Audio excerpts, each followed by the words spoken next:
I personally believe that conservation can only be successful if we put communities at the heart of it. This is why Araromi Seaside Outreach and Bootcamp is community inclusive and accessible to people from diverse background and perspective. This project is funded by Paragon One in collaboration with National Geographic Society and the Nature Conservancy, and it is aimed at creating further impact and solution to the ocean challenges I discussed in my story map during the externship program. This video is a journey to share with you the experience of the project. Day 1. Primary School Sensitization and Education Program. After arrival, settling in and meeting the necessary people to inform them of the purpose of our visit to the community the previous day. The project started fully with a sensitization and education program where we started with the local authority primary school, which is the only primary school located at Araromi Seaside community. There we met the teachers, school authority and students who were all ready and prepared to listen to what we had for them. The sensitization was held in the school hall where we had over 40 students within the ages 4 to 13. We were able to help them understand what climate change means, the danger it is posing, and how we could rewrite the narrative through environmental sustainability actions. Using an animated video, we showed them the consequences of improper waste disposal young children commit, and the kids were also able to unlearn the belief that the ocean purifies itself and learns to adopt the 4 R's of conservation action, which are to reduce, recycle, reuse, and refuse plastic waste. We ended the program with interviews of the pupils sharing their newfound knowledge. Wọ́n sọ fún mi wípé ká má máa ju pápá sílẹ̀ tá bá ti fi lọ kókìtàn àti wípé ká má máa ju lálọ́ sílẹ̀. Ṣé a bá jù sílẹ̀ ó lè fa àjàgbá. Tó bá ti wọnú máa lè kó gbogbo ẹja yẹn ó máa jẹ. Tó bá ti jẹ́ tán mo mọ nǹkan tí mo kọ́ lè nínú.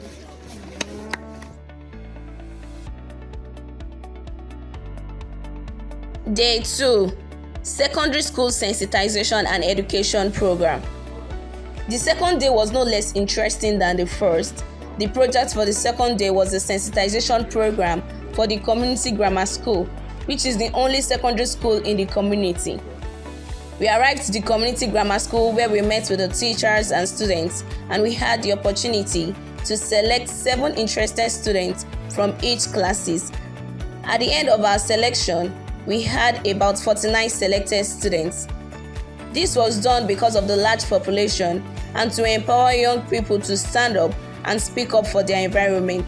The sensitization was an interactive session where we were able to educate the students on the danger climate change is posing on our future, how much harm certain human activities has caused in the environment, the effects in return on us, and ways they can become ocean ambassador by protecting the ocean and its environment. Also, teaching their friends and colleagues to be responsible for their environment and adopting eco-friendly lifestyle. At the end of the sensitization with students, they understood how speaking up and standing up for the environment can help reduce climate change. After the sensitization, there was an interactive session for the volunteers where we had a conversation with volunteers on how we can all become change makers in our respective field. There was also a breakout session to brainstorm and come up with ideas that could bring solutions to some environmental problems. The activities for the day ended with so much excitement and enlightenment on how more impact can be made.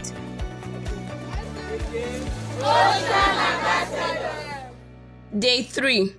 Primary School Recycle Training. There is a saying that says, as much as words are being spoken, so also action should be added. We made it a paramount part of the project to not only talk about how the community could be responsible for their environment, but also to train them on different ways they can recycle plastic waste into something useful for themselves. And this was not left out of the project.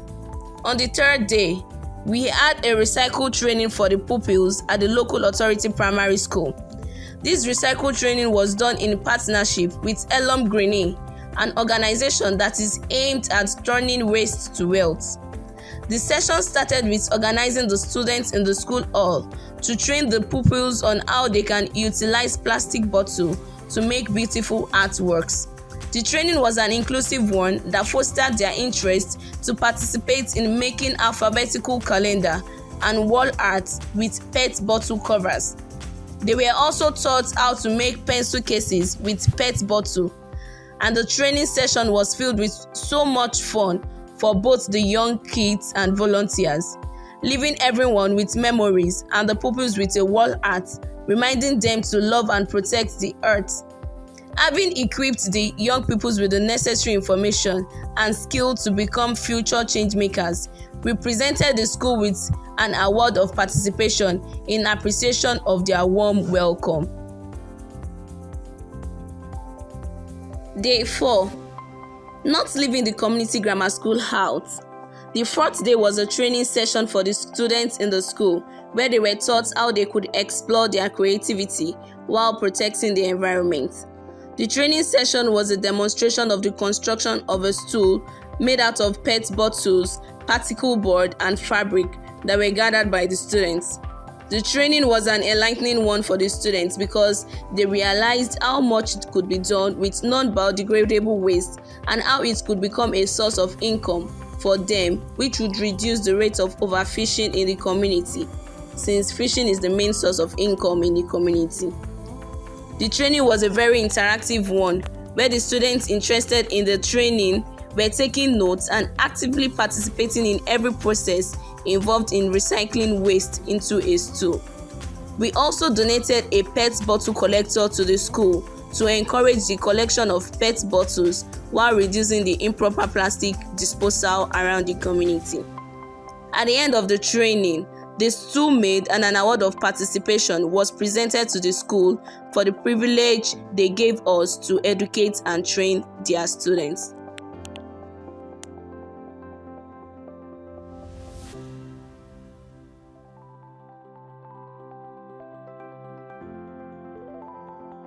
Day 5. Community engagement and youth empowerment. After 4 days of intense training and educating the younger generation on environmental sustainability and ocean conservation, the older generation were not left out of the project because we believe everyone should be involved in protecting the earth. The 5th day was a community engagement that involved everyone in the community. The community engagement started with us splitting into groups so as to improve access and cover every area. Going from house to house, we were able to reach the fishermen, mothers, traders, and the youth in the community, discussing how many human activities has really affected many animals both in the ocean and on the land, and the danger of climate change on the environment and on man's health. During our interaction with the community people, we were able to understand some of the issues faced by the community, such as extreme poverty that has left them hunting for small and rare fishes.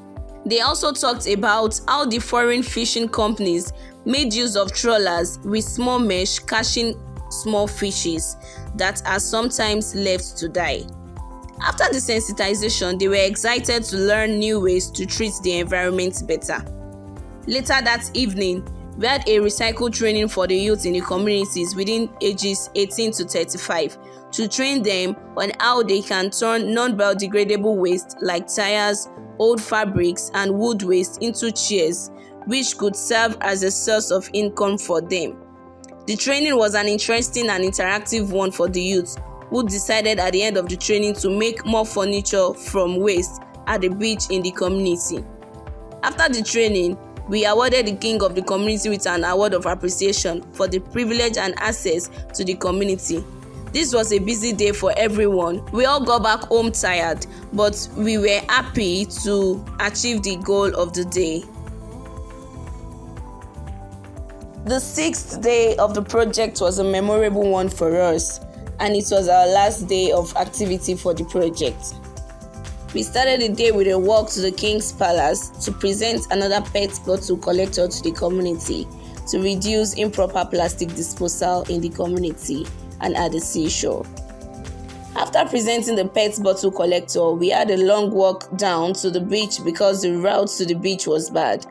When we arrived at the beach, we had a mop-up program which was focused on cleaning and removing plastic and nylon waste from the seaside. This cleanup was done in collaboration with some of the students from the community grammar school and all the youths in the community. We were excited to see them showcasing what has been taught to them in the past few days. The necessary materials needed for the cleanup was distributed to everyone around before the cleanup started. During the cleanup, we found waste like PET bottles, shoes, comb, nylons, and many other wastes that are harmful to the life of the animals in the ocean. The mop-up program was an opportunity to not only practice what we've been teaching, but also encourage the youth to do more for their environment. Our visit to the beach gave us the opportunity to enjoy and appreciate the gifts that nature has given us, as it was a first for many of us.